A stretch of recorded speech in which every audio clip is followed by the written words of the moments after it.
Hello everyone, my name's Anne Taylor and I'm one of the editors of the Feldenkrais Guild UK newsletter. I'm here today with Ryan Jansen, who's a really experienced practitioner based in London. Thank you so much for joining us, Ryan. So our aim is to keep these interviews quite short and sweet and sort of quite functional. So I'm going to ask you 3 questions and then ask you to teach a mini ATM to people. So how does that sound? Doable. Okay, great, brilliant. So the first question I have for you is, what brought you to the Feldenkrais method? One word: injury. And I was a physio at the time, or nearly finished physiotherapy training at the time. I'd seen a whole bunch of physiotherapists and other practitioners. I had some stress fractures in my lower back that weren't allowing me to play the sports I wanted to play. I'd been doing Pilates for about a year and a half and had a rock hard stomach that I liked looking at in the mirror. And it just didn't work for me. I lost all my speed. And I had a colleague who kept saying, go try Feldenkrais, go try Feldenkrais. And it took about, unfortunately, 10 times for her to needle me. I went, and it was still probably the most profound experience of my life. The first ever FI I received, and that was with Julie Peck. And that was it. From then on, I pursued. Right, and that was the one-to-one session, FI. Yeah, my introduction was through FI, and I was mad for it. I had about probably 10 FIs before I even considered doing an ATM. Right. Okay, great. And so my next question is, what's your favorite thing about the Feldenkrais method? That's tough. I'm just going to say laying on the floor. What a fabulous excuse to have a lie on the floor. I love the way how it questions. It just continues to question and evoke curiosity and thus keep me young. Yeah, I agree. I love the way it's just, easy, so easy, no effort.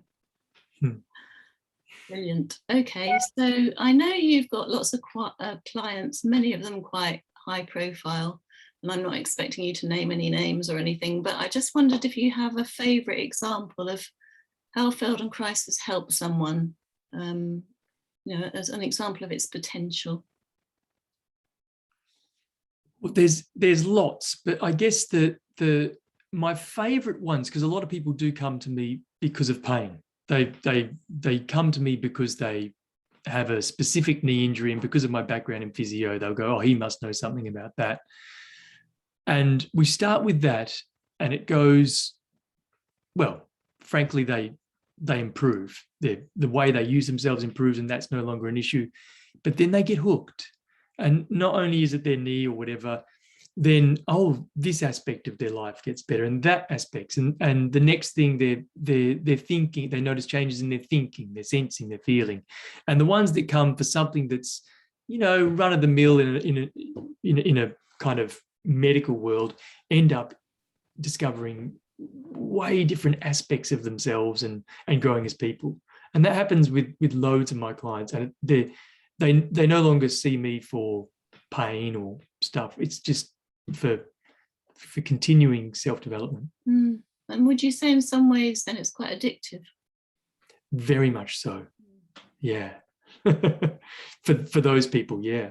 And many of those people that I work with in those sort of circumstances then do, if their life permits, go on and do a training. Which, as you know, is a most marvelous pursuit. Best thing I've ever done. Yeah, same. Brilliant. Okay, so awareness through movement lessons are usually about 45 minutes long, aren't they, or an hour? So, but we're trying to keep this short and sweet. So I wondered if you would mind giving us a mini version as a kind of taster for the people watching or listening. For sure, and I'll definitely add to this, saying, the way I work, almost every client gets homework. So most of my clients get a snippet. It might be a 2-minute, a 5-minute, thing to explore on a daily basis. So, okay, it's not the in-depth work, but I'm a big fan of the mini ATM. Great. Should we do one? Let's do one. This is one that's just very practical and a bit of fun, and because we're on Zoom, I can see you. So yeah, okay. So I'll be your student, as it were. You're going to say guinea pig? Muse. So please sit on the front edge of your chair and notice what it feels like to sit tonight. To take my glasses off. Yeah. What do you notice? Where do you go? How comfortable are you?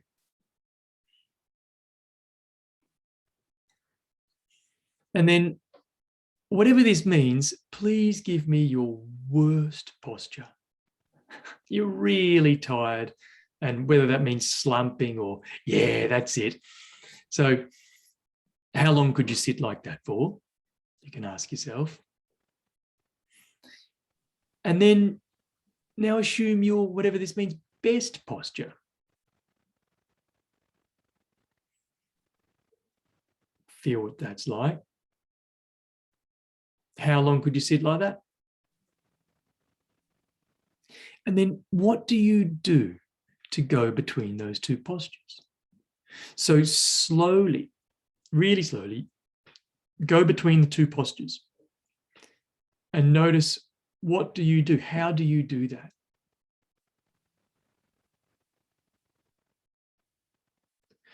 More specifically, which parts of you do you use to change shape like that?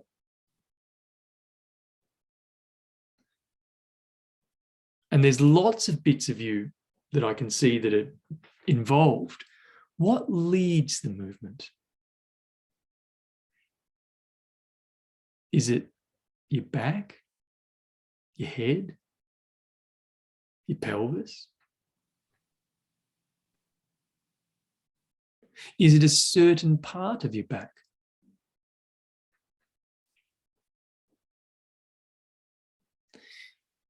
And then continue doing the same thing, but I'll get you to leave your face oriented forwards. So you're looking at the pretend computer screen. Well, there is a computer screen. So you're looking at the computer screen. We'll make it a little bit more functional.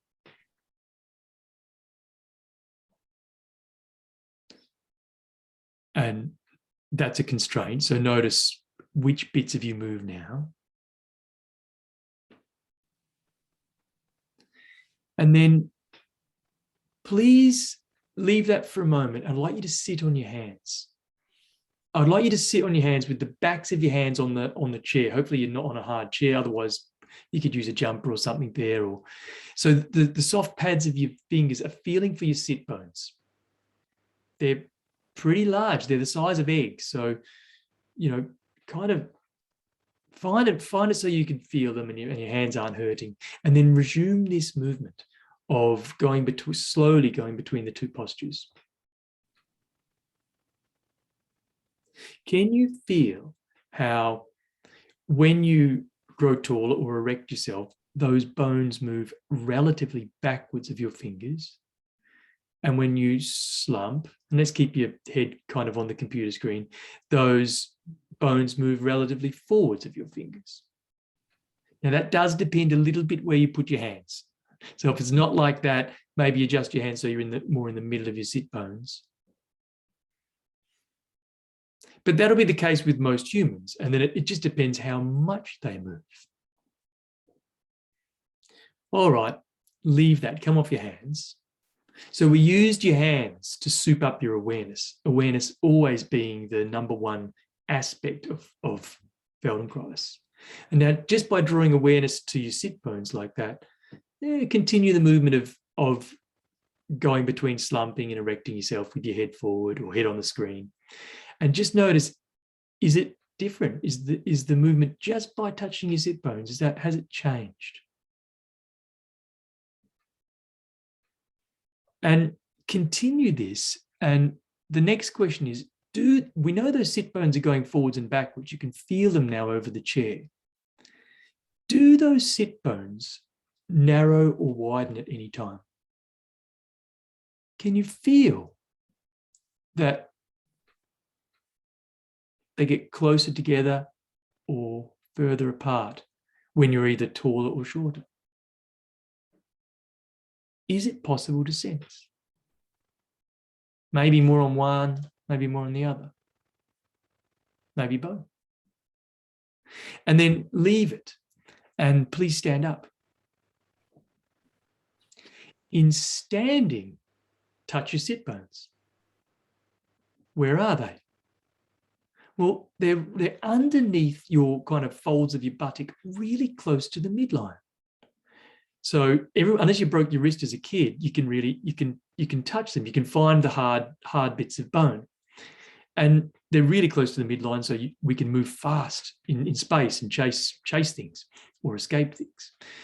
Keep your hands on the sit bones in sitting and slowly sit in the chair and feel what happens to the sit bones as you sit. They widen. It's genius design. They widen so that the weight of your torso is over a larger base of support when you're sitting. Have a stand.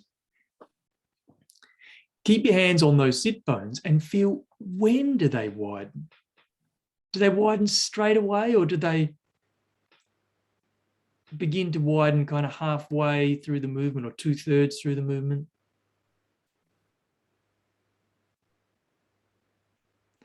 My experience of this and of working with people is that they generally start to really widen later on in the movement.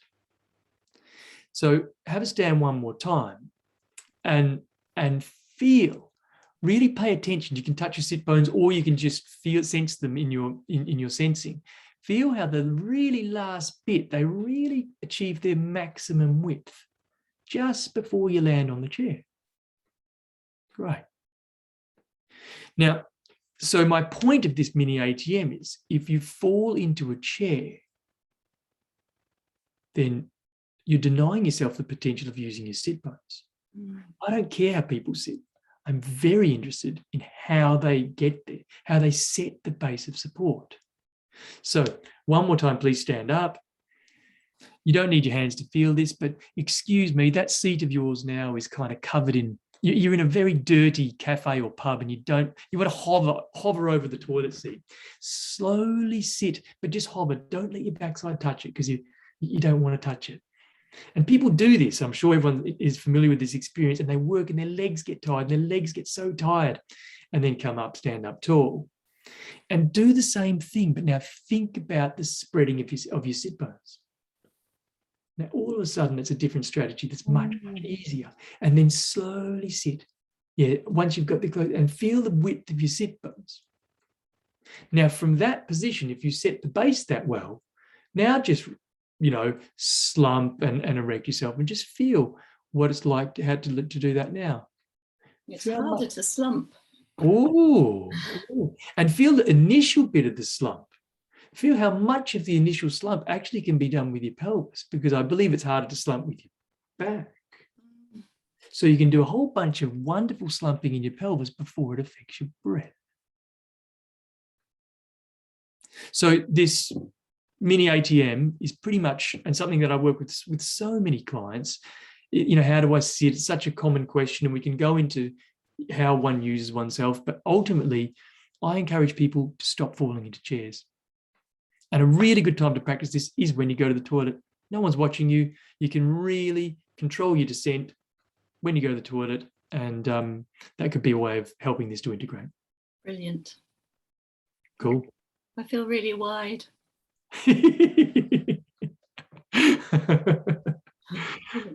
Brian, thank you so much for giving up your time to talk to us today. It's a pleasure.